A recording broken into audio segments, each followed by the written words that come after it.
Bonjour tout le monde et bienvenue à Urgence économique. 22,7 milliards de dollars est le montant dont nous allons parler aujourd'hui.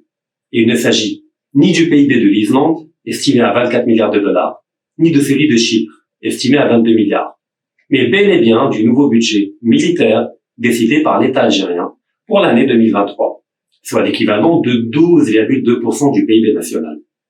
Ce budget va donc passer de 10 milliards de dollars pour 2022 à 22 milliards pour 2023, soit une augmentation de 130%. À titre de comparaison, la part calculée en pourcentage du PIB du budget de défense des États-Unis, premier budget militaire mondial, n'est que de 3,4%. En Chine, elle est de 1,9% et en Iran, elle n'est que de 2,2%.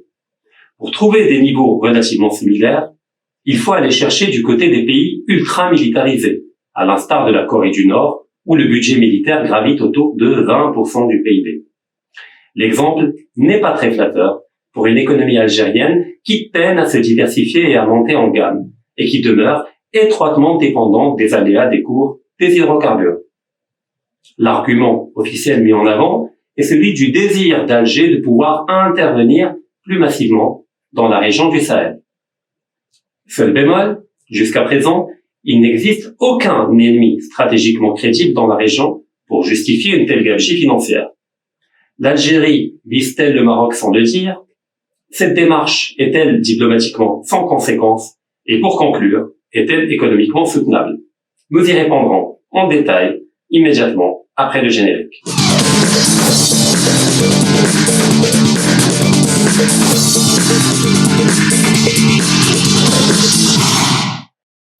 Premièrement, comme dans toute démarche géopolitique ou géoéconomique, nous commencerons par la position géographique du pays. Forte d'une superficie de 2,38 millions de kilomètres carrés, l'Algérie est le 10e plus grand pays du monde et le plus grand du continent africain, juste devant la République démocratique du Congo. Mais le pays est du point de vue maritime enclavé au cœur de la Méditerranée, soit un grand lac si l'on prend comme échelle l'immensité océanique. Le désert couvre à peu près 90% du territoire national et environ 87% de la population est concentrée sur uniquement 11% du territoire. Cette région, fortement peuplée et située au nord du pays, est appelée le Tell algérien et constitue un continuum géographique, démographique et économique qui en fait le centre de gravité du pays. Le reste du pays, très faiblement peuplé, pourrait théoriquement constituer une profondeur stratégique importante. Rappelons que du point de vue de la géostratégie, nous entendons par profondeur stratégique la distance qui sépare le cœur économique d'un pays de la ligne de front, autrement dit le territoire qu'un pays peut perdre ou abandonner tout en restant viable et fonctionnel du point de vue économique et de l'effort de guerre. Cependant, vu la réalité climatique et géographique du pays, malgré un territoire immense de 2,38 millions de kilomètres carrés, la profondeur stratégique réelle de l'Algérie en cas de conflit à l'est ou à l'ouest est quasi nulle. Seul le sud du pays peut constituer une profondeur stratégique sérieuse. Seulement, à la lecture de la carte que vous voyez ici, ni la Mauritanie, ni le Mali, ni le Niger n'ont les moyens ni l'ambition d'entrer en conflit avec l'Algérie. Restent les groupuscules terroristes et de narcotrafic qui pullulent dans la région, mais qui constituent tout au plus des menaces d'ordre tactique et aucunement stratégique. Sans oublier qu'un certain nombre de ces mouvements criminels demeurent sous contrôle algérien. À l'est, la Tunisie semble devenir jour après jour le vassal de l'Algérie. Reste donc le Maroc à l'ouest, que la junte militaire d'Alger continue de désigner pour des raisons de politique intérieure comme étant la principale menace. Parlons maintenant brièvement de l'armée algérienne. Forte de 130 000 soldats, de 200 000 paramilitaires et de 135 000 réservistes, l'armée algérienne fait partie des principales armées du continent africain, du moins sur le papier. Selon le Index Power du Global Firepower, l'armée nationale populaire, qui est le vrai nom de l'armée algérienne, est classée 31e dans le monde en 2022, juste derrière l'armée nord-coréenne.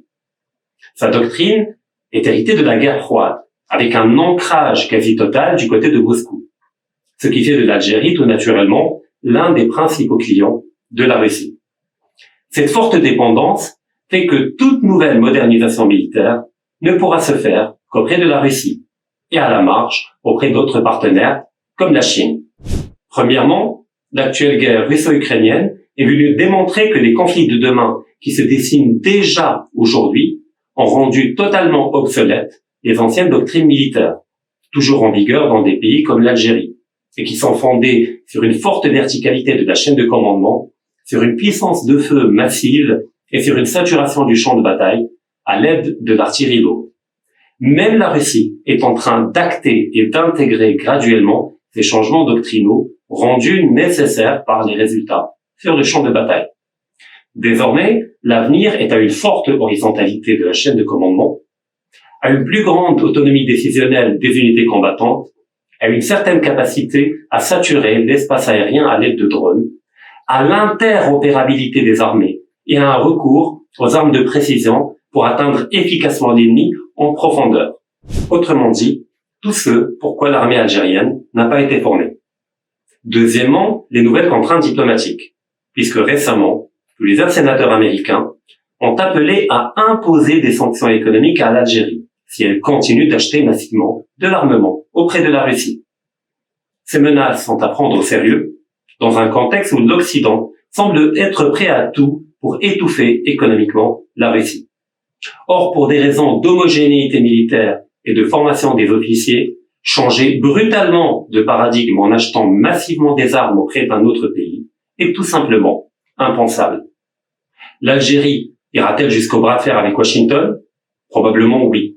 La question est à quel prix? Parlons-en d'ailleurs du prix. Car si Alger se permet aujourd'hui de mettre autant de milliards sur la table, c'est qu'il a grandement profité d'une année exceptionnelle, durant laquelle les cours du baril de pétrole et ceux de la tonne de gaz ont dépassé tous les records. Des surprofits, certes importants, mais qui demeurent conjoncturels. Car l'hiver arrive, et si la dépendance énergétique de l'Europe vis-à-vis de la Russie n'a toujours pas été réglée, elle ne risque pas de l'être pour des raisons structurelles, la profonde récession économique qui en découlera risque très fortement de plonger les principales économies mondiales dans une profonde récession, tirant ainsi les cours du gaz et du pétrole à la baisse. Certes, comme le dit l'adage, qui veut la paix se prépare à la guerre, mais en l'occurrence, la paix peut coûter infiniment moins cher que 22 milliards de dollars. Il suffit pour cela d'accepter la main tendue par le Maroc et d'aller de l'avant ensemble vers le co-développement économique régional et vers une plus grande prospérité pour nos deux peuples. C'est tout pour aujourd'hui. Je vous donne rendez-vous la semaine prochaine pour un nouvel épisode.